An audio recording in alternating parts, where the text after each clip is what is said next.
One of the things that I figured out over the last years is this is a good proposition. So, it's pretty self-evident that life has got its rat's nest of miseries, and that's for sure. And maybe you could even make a categorical statement that life is mostly a rat's nest of misery. And you can make a pretty powerful argument for that.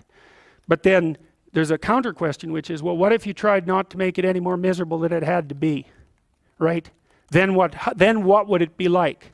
And my suspicions is that a lot of that misery, I would suspect that most of that misery would go away, because it's the unnecessary misery that really brings you down. It's like, well, if someone has cancer, it's like, that sucks. But it's not like you can say, if only we had done this differently, then that wouldn't have happened. But when someone's out like torturing you in a malevolent way, or maybe you're doing the same, you can always ask yourself, well, is this really necessary? Is this just like a useless add-on to the miseries of life? That's what disheartens people. And so even in your own life, if you aren't suffering from self-imposed misery, and you're only suffering from inescapable misery, maybe you could handle that, and you could survive, you could bear it, and even maybe without becoming irredeemably corrupt. And so the goal would be, well, yeah, life is a rat's nest of miseries, and maybe it has no ultimate meaning. We could say that if we're feeling particularly pessimistic, but it still leaves one question open, which is, if you didn't do everything you could to make it worse, how good could you make it be? And the least answer is, well, it could be tragedy, but maybe not hell. And I think that's right. I really believe that. That's the most pessimistic, proper statement. The worst case outcome, in the worst of all possible worlds, is that your life could be tragic, but not hell. And that's a lot better than hell, right?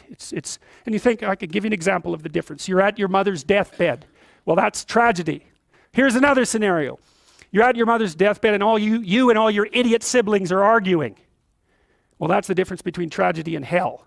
And you might be able to tolerate the first circumstance, and maybe it would even bring you closer together with your family members. The second one, no one can bear that. You walk away from a situation like that sick of yourself and sick of everything else too. And it's often the case that tragic circumstances bring out the dragons, because the stress is high and all those things that people haven't dealt with, they don't have the energy to repress, and all the bitterness comes pouring forward. It's like, seriously, man. So that's actually it's a rough lesson, but it's a good hallmark for figuring out whether or not you've got yourself adjusted properly and in relationship to your siblings. It's like, if you were all gathered around the bed of someone close who was dying, could you manage it? And if the answer is no, it's like, well, put your life together, because it's going to happen. And you should be the person who's there that can do it, and do it properly. And then maybe you'd find that it isn't the sort of thing that will undermine your faith in life itself. And I've seen both of those situations, ugly situations, murderously ugly situations. And then they're opposite, where people have had terrible things happen to them as a family, and they pull together and they rebuild their damn ship and they sail away. And so that seems to me to be a lot better. That makes you Noah when the flood comes, right? Well, okay, so the same thing. The question emerges, well, who are you? Well, you could say, you're this plan. That's how people usually identify. Maybe they have no plan at all and they're just in chaos, right? That's like being in the belly of the beast. They're nihilistic in chaos. They have no plan. They're just chaos itself. And that's a very dreadful situation for people to be in. Or maybe they conjure together a plan. That's their identity. It's kind of fragile, and they're holding on to that with everything they've got. It's their little stick of wood that they're floating in the ocean, clinging to. And so they're identifying really hard with that plan. That's what happens when you're an ideologue, is that you're identifying really hard with that plan. The problem is, if something comes up to confront it, well, how do you act? Well, you can't let go of the plan, because you drown. And then you cling to it rigidly. Well, that's no good, because then you can't learn anything. And then if that's you're a totalitarian, you're not going to learn anything. You're going to end up in something that's close enough to hell so that you won't know the difference, and you might drag everyone along with you. And that's happened plenty of times, right? It's the whole story of the 20th century. It happened over and over and over. And it happens in people's states. It happens in their business organizations. It happens in their cities. It happens in their provinces. It happens in their states, and it happens in their psyches, all at the same time. You can't blame the manifestation of that sort of thing on any of those one levels. It happens when a society goes down that way, it goes down everywhere at the same time. It's not the totalitarians at the top and all the happy people striving to be free at the bottom. It's not that at all. It's totalitarianism at every single level of the hierarchy, including the psychological. And so you don't want to be the thing, you don't want to be in chaos, that's for sure, but you don't want to be the thing that clings so desperately to the raft that you can't let go when someone comes to rescue you, right? You don't want to be that. So then you think, well, exactly what are you? You're not the chaos, you're not the plan. Maybe you're the thing that confronts the obstacle. And I would say that's the categorical lesson of psychology insofar as it has to do with personal transformation. Because that's what you always teach people in psychotherapy. I don't care what sort of psychotherapist you are. You're always teaching them the same thing. You're the thing that can, you're not the plan. You're the thing that can confront the obstacle to the plan. And then when you know even further that the obstacle is not only an obstacle but opportunity itself, well then your whole view of the world can change, because you might think, well, I've got this plan, something came up to object to it. It's like, it's possible that the thing that's objecting has something to teach you that will take you to the place where you develop an even better plan. And it's a nice framework to use. It's like, are you so sure that this is a problem? Is that the only way that you can look at it? Or is it an opportunity? I mean, I'm not trying to be, naively optimistic. There are some things that's pretty hard to extract gold from some dragons, and maybe the death of a family member is a good example of that. But even in a situation like that, I can tell you that it's an opportunity for maturation, that's for sure. And the thing is, you might say, well, it's pretty miserable to be digging for gold when someone's falling into the grave. Well, if they really love you, first of all, that's what they'll want you to do.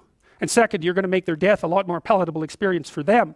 If you're someone who can be in the room and be helpful instead of be, quivering in the corner and feeling that the entire world is collapsing in on you. I mean, that's another. You want to be the useful person at the funeral.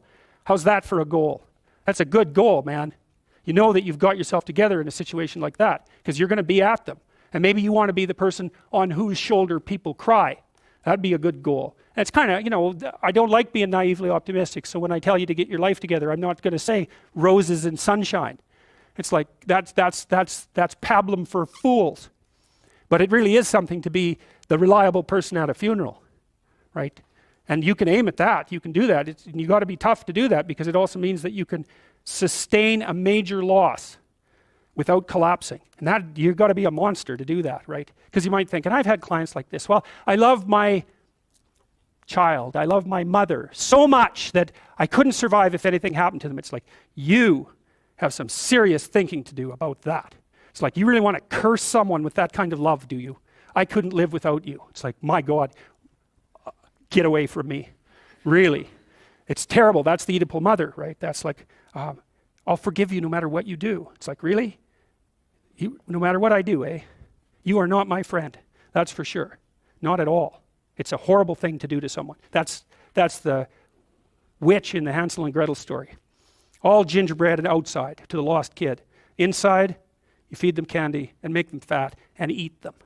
Right, that's Hansel and Gretel. That's the Oedipal mother. That's one of Freud's major discoveries. It's a major discovery. It's like the devouring force of love. You want the person to be able to stand on their own, and the price you pay for that is that you stand on your own. It's like, good to have you around. I'm glad you're here.